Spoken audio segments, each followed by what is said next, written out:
David, thank you very much. Hockey Day in Canada is an appropriate time to remember a great Canadian success story. The Vancouver Canucks, their fans, in fact, the entire hockey world, I would suggest, was rocked this week with the news of the passing of Gino Odjick at the age of 52. Few players have ever connected with their city the way Odjick did with Vancouver and with Indigenous communities across the country. And so Louis and I are happy to have with us tonight Kirk McLean, a Canucks ambassador and teammate of Gino Odjick for his entire time as a Canuck from 1990 to 1998, during which time, Kirk, the chant Gino, Gino echoed throughout the Pacific Coliseum in this building, and it spoke to his deep connection with Vancouver. You had a front row seat for it. You saw how it unfolded. How did Gino Odjick become a legend? Well, I think the way he played, obviously, the way he expressed himself on the ice, which was by any means possible to land a spot in the lineup, and we all know what he could do with his fists. Unfortunately, firsthand, I know too well. Yeah. We're going to see it in a few minutes too. But you know, his physical play and just the way he he stood up for his teammates. I think it's fair to say that Gino initially won the hearts of Vancouver fans because of his role as an enforcer. And the role was different back then. There were more of them, and any player who regularly stood up for his teammates was destined to become the most popular guy in town.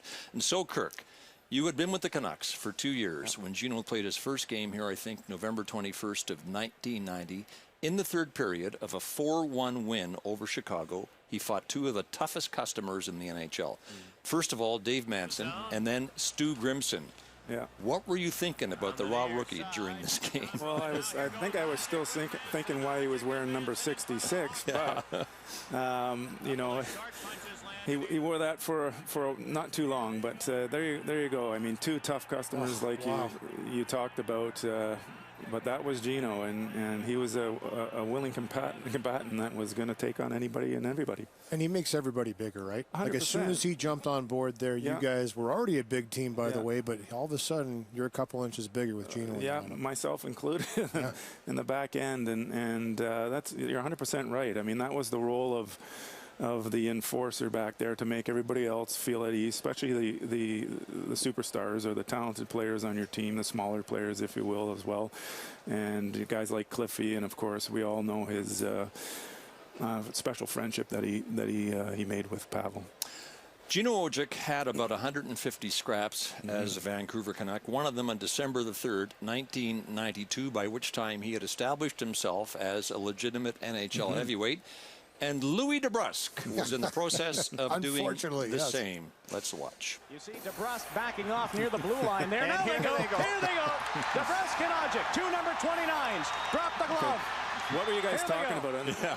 You know what? Pat Quinn put him out there. Ted Green put me on the ice, and all of a sudden the fans started to go crazy, and Gino jumped on the ice, and we just knew right away, and he came up and said, yep, let's do this. And yeah, I might have taken a few on the top of the head in that one.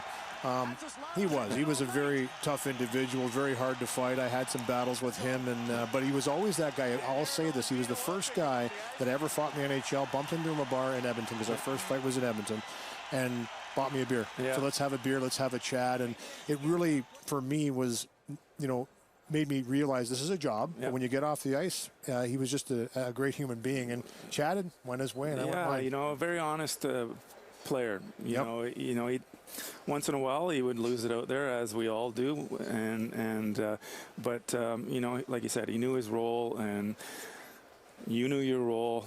I'd hate to be that person to have that role. You know, the night before games, thinking about what needs to be done the next day. In the case of his first game, he's got Manson and Grimson.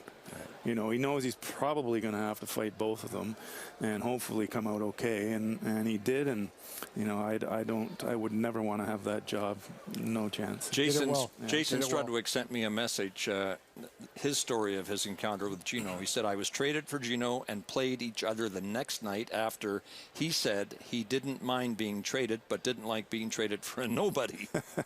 Jason said, my ego was pissed. So I decided we were going to fight. We did fight, and I felt better. A year later, we saw each other, and he apologized for saying that he said he was just emotional. It was a great moment between us. That's the kind of guy he was. Yeah. Well, let's be clear on something. Gino Odjick's was more than an enforcer to his teammates. That may have been how the love affair started, but it quickly went beyond all of that. And we're going to hear from a number of his former teammates tonight. Here is Gary Volk. Yeah, myself and Gino, we broke into the NHL within a week of each other. We were rookies together. We were roommates together. We go back so far, and he's definitely going to be missed. But one of the things I loved about him, and I always remember him as a hockey player, was not just his fighting. Obviously, he was brave and he was tough. He could do that. But how much skill he had, how he got better each and every year.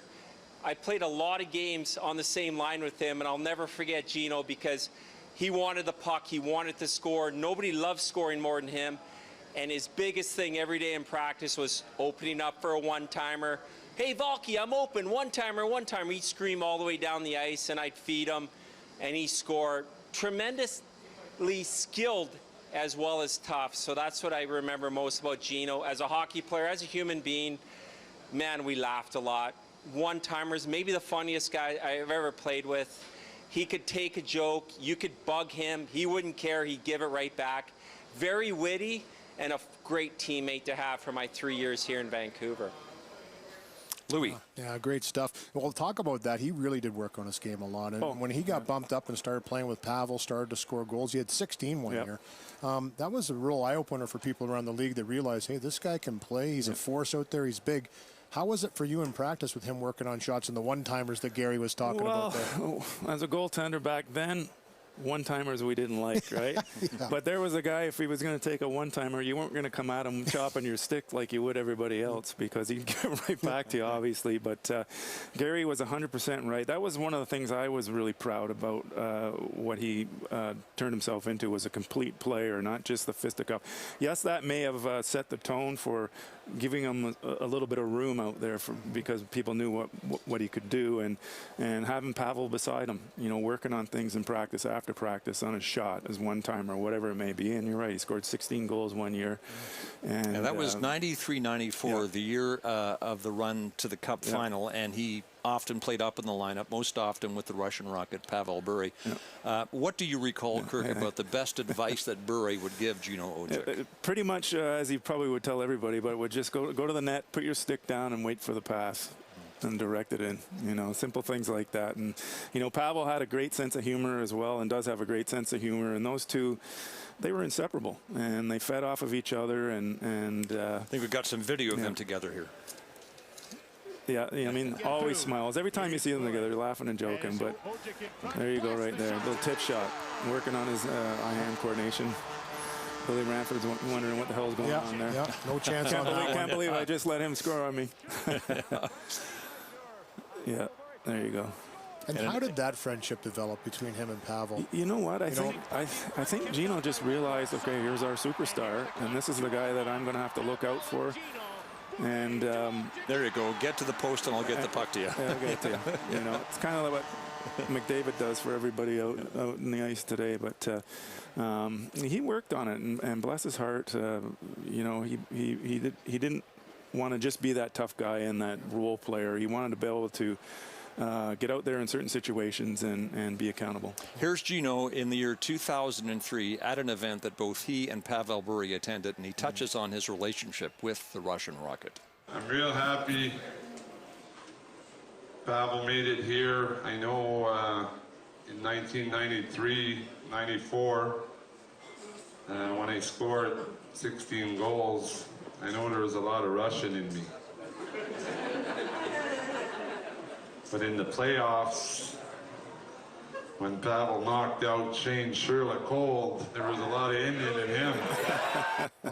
Yeah, boy, that was an elbow to the head by Bure on Shane Sherlock that knocked Sherlock I think clear out Pavel Game would 2 be of the still Western suspended. Conference semifinal. Oh, yeah. I mean, it was a vicious hit. Yeah. All right, let's hear from Pavel Bure. Gino Odjick was more than a hockey player. He was a kind soul. He was a strong leader. He loved the community, and he loved the Vancouver Canucks. He was also my dearest friend. I would like to send my heartfelt condolences to Gino's family, friends, and community. While I deeply mourn his passing, I can't help but put smile in thinking of how touched Gino would be to witness this outpouring of support from the Vancouver community. Thank you, Vancouver.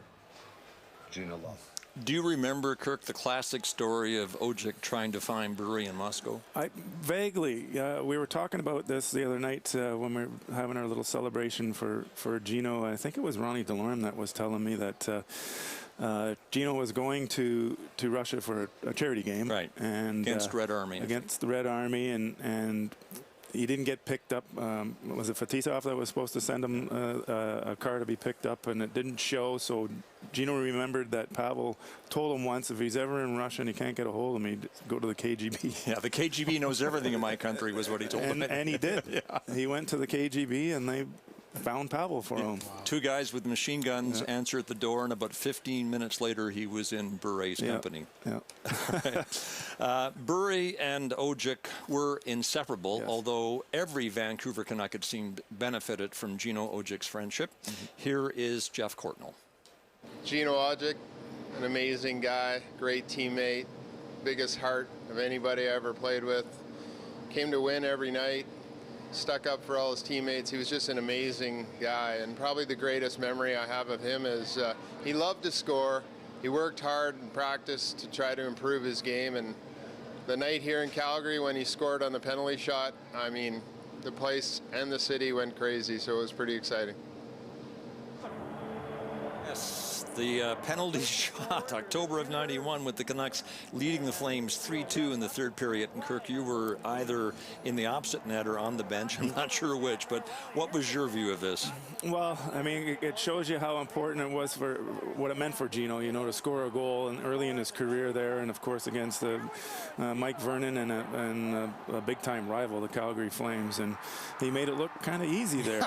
I must say. Sorry, Vernie, if you're watching, but you know, look at that reaction and the reaction of the fans, and of course the guys on the bench were so happy for him. Well, Jeff Courtnall was right. The roof blew off the place, and Gino Odjick's celebration made it look like he had just scored the winning goal in the Stanley Cup final in overtime. Yeah, it looks like that was Jimmy Sandlak, I think, that was up on the bench cheering him on. I love that reaction from the guys, too. They were pumped for him. Yeah, that's awesome. You guys were pumped for him. As you know, I mean, when you have fan favorites and guys that you're rooting for on your team all the time to do well, and something like that happens, you can't help it but be happy for them and show emotion like that. Gino Odjick's career with the Vancouver Canucks ended in March of '98 when he was traded to the Islanders, and about a month earlier, Trevor Linden had been sent to the same team. So let's hear now from the former Canucks captain and team president. I think can't think about Gino without a big smile coming on my face. I think the one little known fact people forget, and I almost forgot myself, is that we were teammates in New York for the Islanders. I got traded on February 6th. He got traded about a month later, and it was the end of the year. We were out of the playoffs, and we were rooming together on the road, and we both we were played the night before, both tired, got up, and Gino looked at me and he called me Dutch. He was the only player to ever call me Dutch. He called me Dutch because my dad was from Holland. So he said, "Dutch, I don't know what's going on. I don't even know why we're here right now." And it just made me laugh. And he just had, you know, I think he's the kind of guy that brought a smile to our faces. And he was a great teammate. He was extremely loyal, cared about people, and that's why he's loved in Vancouver. Well, our thanks then to Dutch Linden. Although it doesn't sound the same if it's not coming from Gino Odjick. Did Odjick have a name for you, a nickname for you? No, I don't think he did. Not that I can remember. I think he just called me Mac, you know, basically at the end of the day. But, you know, if he did, I didn't hear it. And whatever it would have been, I'm sure it was pretty funny if he was telling it to other people. But, you know, so ironic, you know, when we're talking about this, you know, about how great he was, and you know, had so much heart, and then he dies of a heart condition. You know, it's so sad. Yeah, I've always had this feeling with tough guys and goaltenders. They have a unique bond because it's a very unique position, especially back in the day. I got along with my goaltenders tremendously because they had an isolated job. Tough guy was a job that a lot of guys couldn't relate to that weren't doing that role. Did you kind of have that same bond with him? Did you have that connection? Yeah, and you know, and with my defensemen as well, because most of the guys I played on defense were, in the early years, were tough. You know, we had the Dave Richters, we had the Glenn Cochrans and Garth Butchers, and you know, players like that. So I could relate. Yes, I mean, it's a tough job to have, as a goaltender is, and you know, if we could talk to each other and feed off of each other, that was something that we would always try to do. And you know, Gino was really good with all of his teammates, as you've been hearing, yeah, there's not much more you can say about it. He was just a wonderful human being and just an awesome teammate, and the community obviously loved him, and just completely in touch with his own community and the Indigenous community. Well, how beloved was Gino Odjick? Consider this, 16 years after he played his last game as a Canuck in 2014, he was diagnosed with a terminal heart disease. It causes a hardening of the heart, and at the time, Odjick was given anywhere from weeks or months to live, and about 200 people showed up at Vancouver General Hospital in a beautiful show of love and support for Gino. You mean a lot to us. Thanks, man. Yeah, you mean a lot. You mean everything to us.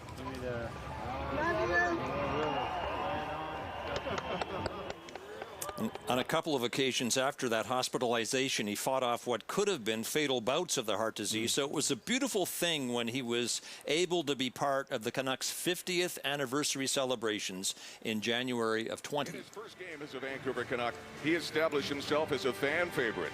Fiercely loyal, his teammates became and remain his brothers. His friendship with the Canucks' most exciting player enabled the Russian rocket to launch. A man of great compassion and courage, Gino Odjick.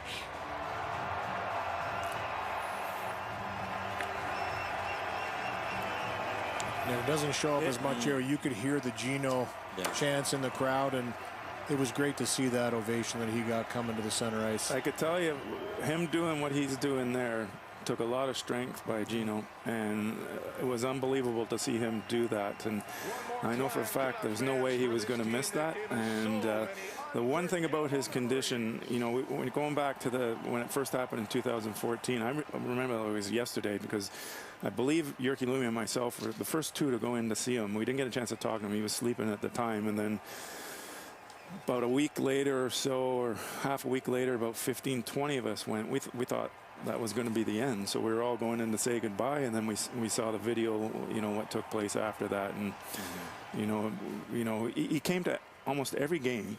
He was here. He came to pretty much every alumni event. He didn't complain. He didn't moan or groan. He enjoyed himself. He was the Gino we knew. You know, he always had a smile. He was always telling jokes. He was always, you know, needling people, you know, and that was just the way he was. I mean, he just a strong warrior. All right, the greatest part of Gino Odjick's legacy, obviously his profound effect and his commitment to Indigenous kids all over the country. In the video we showed you earlier of Gino Odjick fighting first Dave Manson and then Stu Grimson, he was wearing number 66, but he soon changed to number 29. And Louis, you can tell us why. Yeah, it's an amazing story. His dad, Joe, at age 9, was sent to a residential school in Spanish, Ontario, and his registration number was number 29. And Gino, in honor of his father, wore the number 29. And he was very proud of his heritage. And I played with Gino later in my career in the American Hockey League, and we had discussions about it. And you know, for me, I just think he was just such a great example for anybody, but for especially Indigenous people, to show them the way. This is how you can get it done. This is what you can do. But he always had that connection with his people, and rightfully so. He was really proud of that. Gino Odjick was a full-blooded Algonquin from the Kitiyan-Zibi First Nation, not far from Maniwaki, Quebec. He didn't start playing organized hockey until he was 11, and then up until the age of 15 only with reserve teams, at which point Bob Hartley, who went on to coach 14 years in the NHL, recruited Gino to play with the Hawkesbury Hawks of the Ontario Junior League. Hawkesbury is about 3 hours away from Kitiyan-Zibi. Where Gino Odjick obviously had become a hero and a mentor, and it goes without saying that First Nation was crestfallen with the news of Odjick's passing.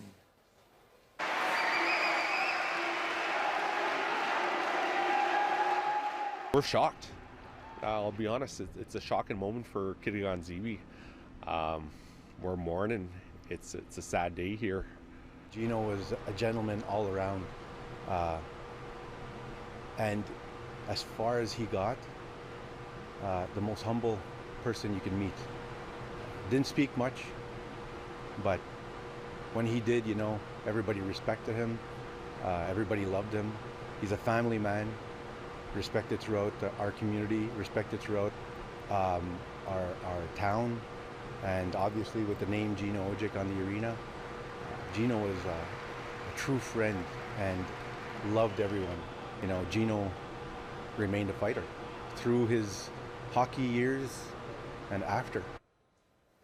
But it wasn't just Kitty and Zeeby where Odjick's influence was felt. It was in First Nations communities across the country. Going back to as far as 1995, Odjick took on what was called a journey of healing between Calgary and Vancouver, and he stopped in 14 communities along the way to create awareness over the pitfalls of alcohol and drugs.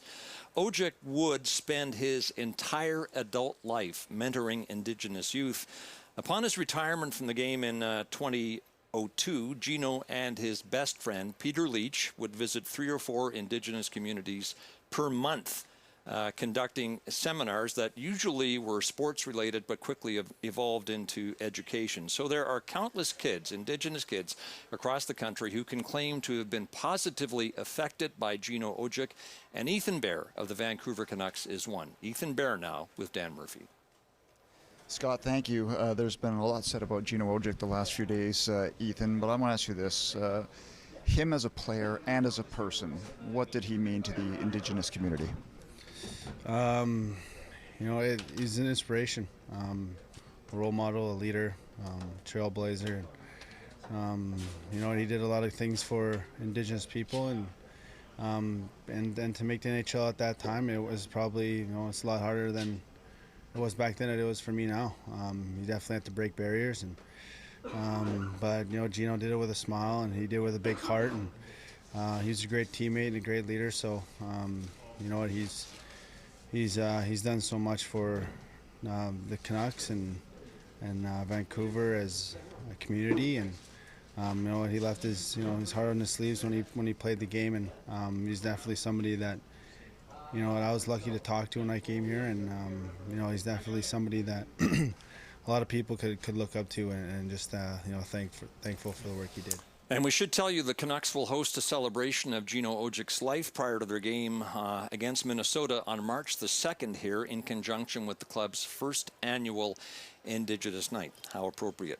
Gino Odjick, gone too soon.